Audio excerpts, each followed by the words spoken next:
So I wanted to share with you a technique on how to shade your Imagine Zirconia restorations in a way that you'll achieve what I believe some optimized aesthetic results. This technique, for those that are currently already using the Jensen XT material, will find that it is very similar. We've just tweaked it a little bit to work better with the Imagine material so that you'll get some really great results using a fairly easy technique, but not requiring a whole lot of time in getting to the end result. I want to show you out in front of you here that you're looking at right now is a blue liquid and some red liquid. These are my enamel mix and my body mix that I'll be painting onto these restorations today. I just wanted to clarify what these mixes are.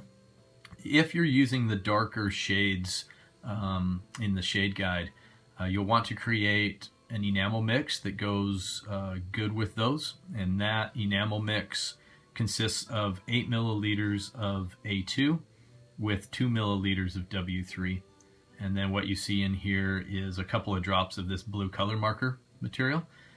That allows me to see where these liquids are being applied onto the zirconia as I'm painting them on.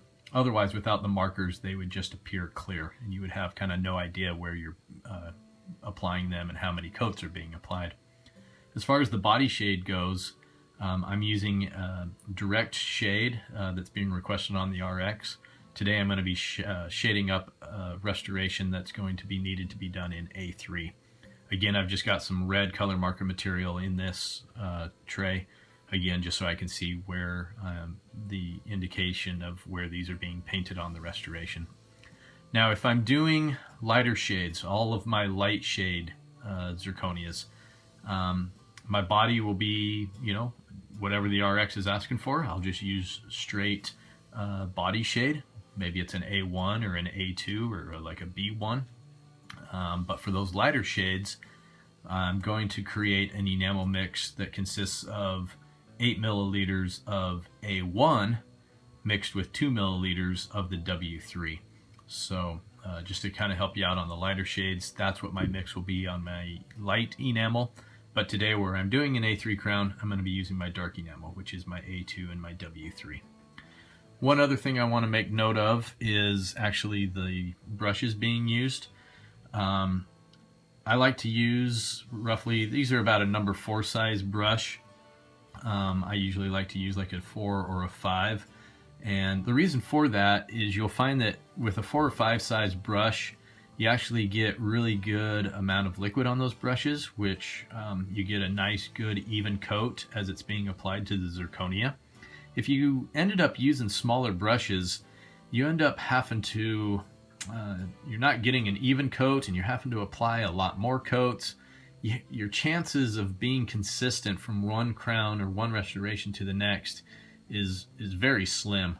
I find that by using a number 4 or a number 5 size brush, I'm able to be very consistent from one restoration to the next by using this technique that I'm going to show you today. So just a little side note there on the brushes. The other thing too, you'll see where I keep one brush for my body shades and I keep another brush here for my enamel shades.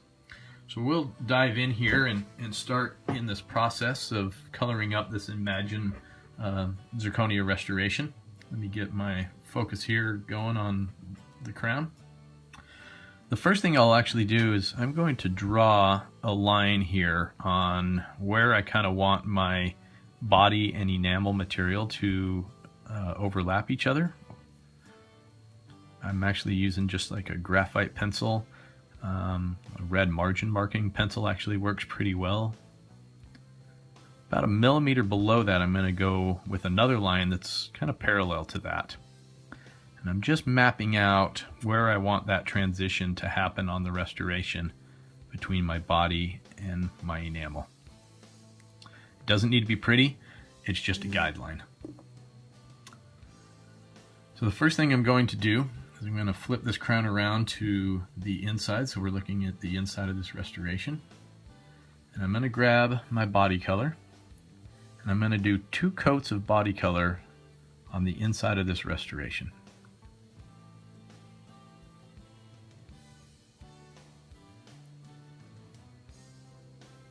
get the occlusion there. So I'm going to come around for my second coat. And as I'm doing this, you'll maybe notice that the liquid likes to puddle up a little bit in some areas, and that's just fine. Don't be afraid of that. Just go ahead and grab that little puddle and spread it around a little bit. Get another second coat here on the occlusion. So that's about what we should have on the inside of the restoration. I'm then going to flip it over to the occlusal side, and down through the central dissectional groove and some of the secondaries, I'm going to add about 3 coats of my body mix. And this way I'm able to get some chroma, or some depth, in through the central dissectional groove and some of my anatomy. It's kind of cool. The liquid actually kind of automatically gets drawn up in through the secondary grooves, and so it looks really kind of natural. I'm then going to take and I'm going to apply 1 full coat of color body, or of body liquid, excuse me, over the entire restoration. I find that if I don't do this, usually my Imagine crowns might come out about a full shade light. So by applying 1 full coat of body shade at the very beginning here, before I start applying anything else to the outside, I'm able to match my shade tabs a little bit better. I'm also going to go ahead and put an extra coat on the occlusal surface as well. Okay. I'm then going to switch over to my enamel, and with my enamel colors, I'm first going to go to the lower line that we see that I've drawn out here, and so I'm just going to brush on some color liquid that goes down to, or close to, that lower gingival line that I've drawn on. It doesn't have to be perfect. Like I say, it's only a guideline, and so if you go over that line a little bit, that's fine. Makes it help maybe create a little more natural look as far as your enamel and body blend goes. I'm going to go around a second time, again going to that lower line that's been drawn down towards the gingival, or about, actually mine's about halfway down the restoration.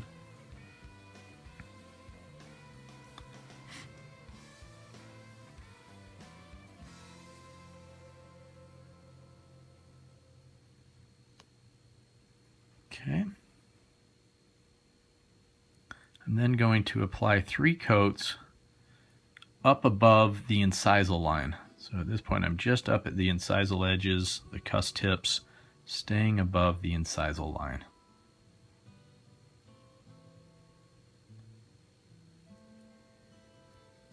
The other thing too is sometimes as you're working on these, you might get distracted and kind of forget maybe which coat number you're on, and that's fine. If you're going to need to figure out where you're at, don't freak out. Just add an extra 1 or 2 coats. It'll never hurt to, with the Imagine material, to add an extra 1 or 2 coats onto here. In fact, I think I might have had to add an extra one here on this enamel mix. So once you've gone around the incisal third area, go ahead and flip it over to the occlusal table. We're going to apply 3 coats down through the occlusal table to start with.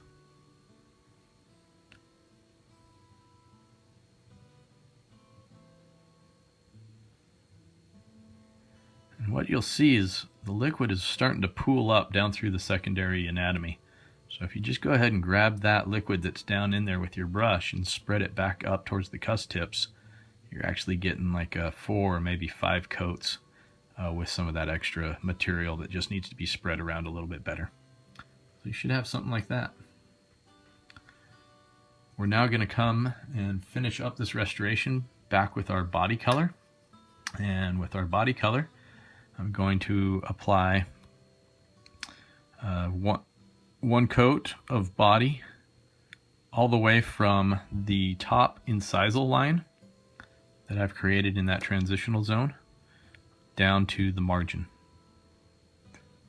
Now, this is going to be up to you. You can either do vertical strokes like you're seeing me doing here. You might want to do side-to-side strokes. It's whatever you're accustomed to, as long as you get the liquid on and it gets covered evenly all the way from that top line down to the margin line.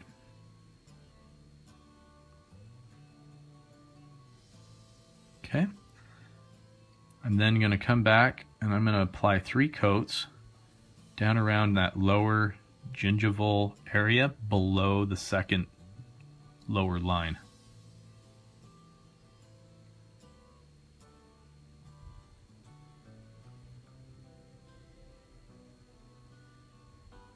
Coming around for my second. At this point, the liquid likes to sit up on the surface a little bit longer because there's really less room for it to be absorbed into the zirconia. So you kind of slow down your process a little bit, let it get sucked into that zirconia before you keep coming around. The other thing that you might notice and see is around the margin line there's a little white line, and that's just where the liquid, because of its reaction with the zirconia, it appears as though it's not being absorbed. Don't freak out, it's fine. It'll be colored just fine. It is being absorbed. It's just the nature of how that looks down around the margin. So if you want, you can add a little bit more in some spots if you think you need to, as far as some chroma goes. But otherwise, at this point, your restoration is done being painted with your pre-shaded colored liquids and is ready to go into the sintering oven. Now, if you have a sintering oven that has a pre-dry cycle on it, you could go ahead and drop this restoration right into the sintering furnace.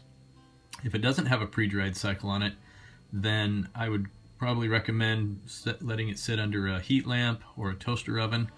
You're probably looking at something around 225 degrees for probably at least 35-40 minutes, and at which point then it should be dry enough to go into the sintering furnace. Now, if you're doing this coloring on a large pontic area, like on a 3-unit bridge, you may want to let that sit under the heat lamp or in the toaster oven at that 225 degrees for maybe at least an hour. Give it a little bit more dry time. Make sure that that pontic is nice and dry before it goes into the sintering oven. So I hope this helps. I think you'll get some excellent results by using this technique. And if anything, you're going to find that when it comes out of the sintering oven, you will do a lot less staining. And I think you'll end up with a restoration that is very, very aesthetic and is going to give you some excellent results. So I hope this helps. I hope you enjoy.